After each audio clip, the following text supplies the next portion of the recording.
शकुनी ने महाभारत का षड्यंत्र क्यों और किस लिए रचा? अगर आप हमारे चैनल एसएस महावचन पर नए हैं तो चैनल को सब्सक्राइब जरूर कर लें और घंटे को दबाकर ऑल पर सिलेक्ट कर ले ताकि ऐसी नोटिफिकेशन आप तक पहुंचती रहे।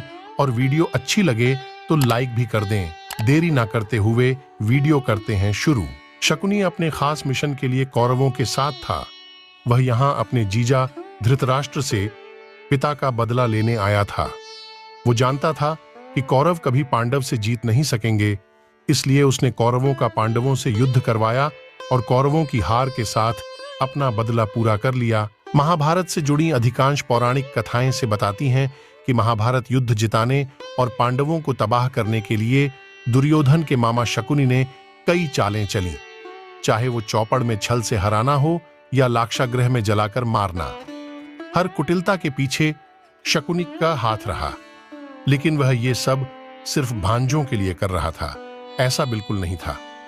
कई किंवदंतियां ऐसी भी हैं जिनमें कहा गया है कि शकुनी अपने खास मिशन के लिए कौरवों के साथ था। वह यहां अपने जीजा धृतराष्ट्र से पिता का बदला लेने आया था। वो जानता था कि कौरव कभी पांडव से जीत नहीं सकेंगे, इसलिए उसने कौरवों का पांडवों से युद्ध करवाया और कौरवों की हार के साथ अपना बदला पूरा कर लिया। शकुनी की धृतराष्ट्र और कौरवों से दुश्मनी की दो बड़ी वजहें बताई जाती हैं।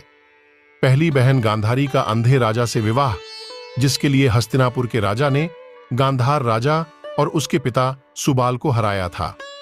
हालांकि धृतराष्ट्र इस बात से अज्ञान थे कि गांधारी एक बकरे की विधवा है। जब यह बात खुली तो धृतराष्ट्र अपने सुबाला और शकुनी समेत उनके 100 पुत्रों को जेल में बंद कर दिया। उनके साथ बहुत बुरा बर्ताव किया गया। रोज सिर्फ एक मुट्ठी चावल दिया जाता था, जिसे सभी मिलकर खाते थे।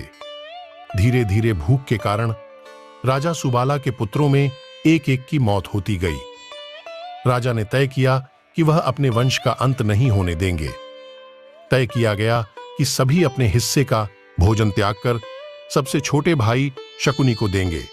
बीतते समय के साथ राजा सुबाल कमजोर होते गए। उन्होंने धृतराष्ट्र से विनती की तो शकुनी को छोड़ दिया गया।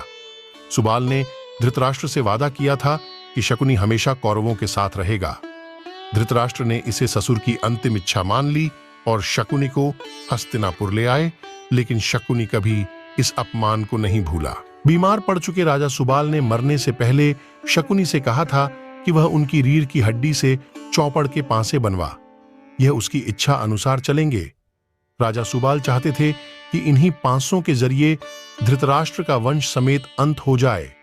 साथ ही शकुनी का एक पैर भी मूर्छित कर दिया ताकि उसे पिता का ये वचन हमेशा याद रहे और वह पिता भाइयों का अपमान कभी ना भूले।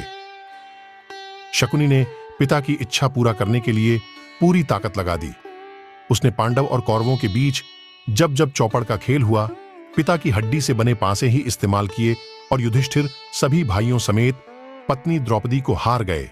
इसके बाद द्रौपदी का चीरहरण हुआ, जो आखिर में युद्ध का कारण बना। शकुनी कौरवों को विश्वास में लेने के बाद पांडवों के साथ युद्ध में धकेलने के लिए हर चाल का सूत्रधार बना। उसके चलते द्रौपदी का चीरहरण हुआ तो वनवास काटकर लौटे। पांडवों को 5 गांव भी नहीं देने के निर्णय में शकुनी अड़ंगा बना। यहां तक कि उसने शांतिदूत बनकर आए कृष्ण को भी बैरंग लौटने के दुर्योधन के फैसले को प्रभावित किया। अंततः उसे उसके कर्मों की सजा मिली और सहदेव ने उसे युद्ध के दौरान मार डाला।